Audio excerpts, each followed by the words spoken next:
Assalamualaikum warahmatullahi wabarakatuh. Perkenalkan, nama saya Siti Zahra Ramadini dengan NIM 25101172200003 dari jurusan Pendidikan Bahasa Inggris.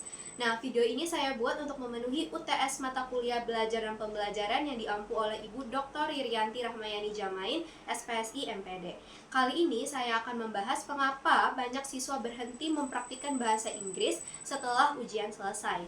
Nah, permasalahannya adalah siswa seringkali belajar bahasa Inggris hanya dengan orientasi nilai angka, yaitu motivasi ekstrinsik, daripada mendalami proses komunikasinya, yaitu motivasi intrinsik. Tantangan utamanya adalah rapuhnya motivasi intrinsik. Ketika faktor eksternal seperti nilai atau ujian hilang, siswa rentan kehilangan arah dan enggan menggunakan bahasa Inggris dalam kehidupan sehari-hari. Nah, sebelumnya apa sih itu motivasi? Motivasi itu berasal dari kata motif yang artinya daya penggerak yang telah aktif.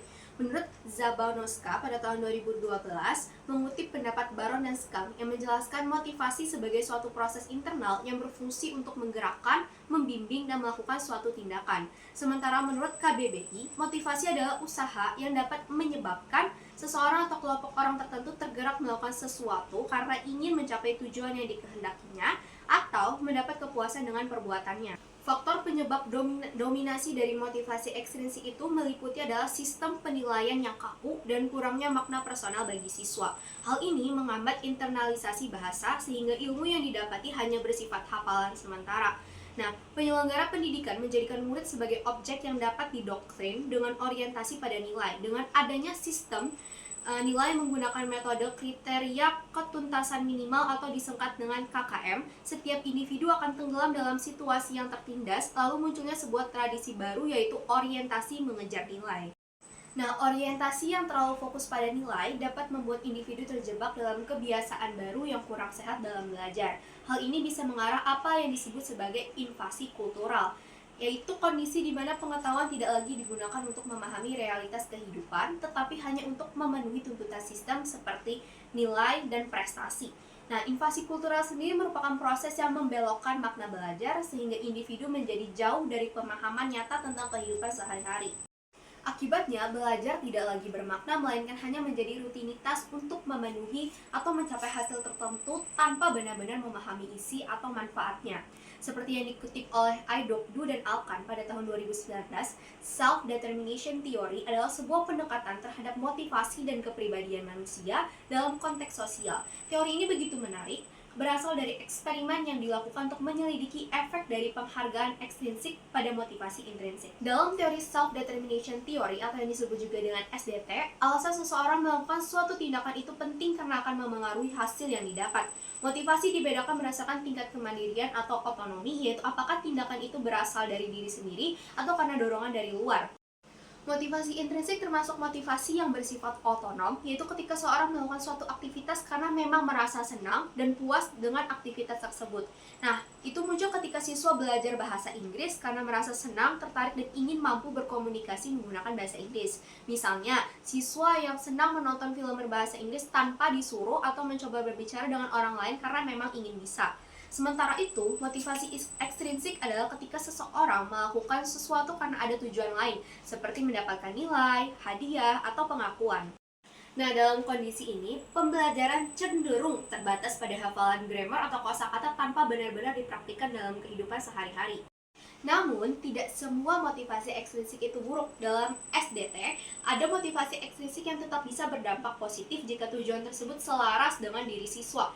Artinya, meskipun awalnya belajar karena faktor luar, siswa tetap bisa mendapatkan hasil belajar yang baik jika ia menerima dan memahami tujuan tersebut sebagai bagian dari dirinya. Misalnya, ketika siswa mulai memahami bahwa kemampuan bahasa Inggris penting bagi dirinya, misalnya untuk masa depan, komunikasi global, atau pengembangan diri. Nah, dengan demikian, tujuan belajar bahasa Inggris perlu diarahkan dari sekedar lulus ujian menjadi mampu menggunakan bahasa Inggris dalam kehidupan sehari-hari. Selain itu, SDT juga membagi tujuan menjadi dua jenis, yaitu tujuan otonom dan tujuan terkontrol. Tujuan otonom seperti pengembangan diri, hubungan sosial, dan kesehatan cenderung menghasilkan motivasi yang lebih kuat dan berdampak positif, baik secara kognitif, perilaku, maupun emosional. Sedangkan tujuan terkontrol seperti mencari pengakuan atau kesuksesan semata dapat membuat siswa lebih fokus pada hasil luar dan kurang memperhatikan proses belajar yang sebenarnya penting untuk perkembangan jangka panjang. Lalu memasuki solusinya, secara umum perlu adanya perubahan cara pandang dalam pendidikan, yaitu dari budaya belajar untuk nilai menjadi belajar untuk kompetensi. Artinya, proses belajar tidak lagi hanya fokus pada hasil akhir seperti nilai ujian, tapi lebih pada pengembangan kemampuan berbahasa Inggris siswa. Untuk itu, sekolah dan guru perlu menciptakan lingkungan belajar yang menghargai proses, keaktifan, dan perkembangan setiap siswa. Nah, guru juga perlu memberikan umpan balik yang membangun, bukan hanya berupa angka, tetapi penjelasan yang membantu siswa memahami apa yang sudah baik dan apa yang perlu diperbaiki. Selain itu, penting untuk menanamkan growth mindset, yaitu cara berpikir bahwa kemampuan itu dapat berkembang melalui usaha. Dengan demikian, siswa tidak lagi takut gagal, tetapi melihat kegagalan sebagai bagian dari proses belajar. Hal ini dapat mengurangi tekanan dan membantu tumbuhnya motivasi intrinsik dari dalam diri siswa. Lalu solusi secara spesifiknya adalah sebagai pendidik dalam pembelajaran bahasa Inggris, solusi yang dapat diterapkan adalah penggunaan metode task-based learning yang dipadukan dengan pendekatan experiential learning dan self-directed learning. Melalui experiential learning, siswa tidak hanya mempelajari teori tetapi langsung mempraktikkan bahasa Inggris melalui tugas-tugas nyata yang relevan dengan kehidupan atau minat mereka.